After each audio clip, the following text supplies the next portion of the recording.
今年是第一年增殖放流，我们投放的目标是10万亩，明年和后年将会逐步增加。等到第3年达到稳定了以后，我们每年就是今后每年的投放任务是65万亩，6种裂粉。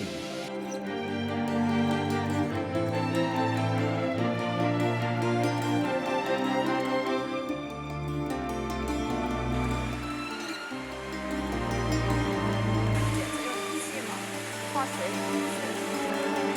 是这样。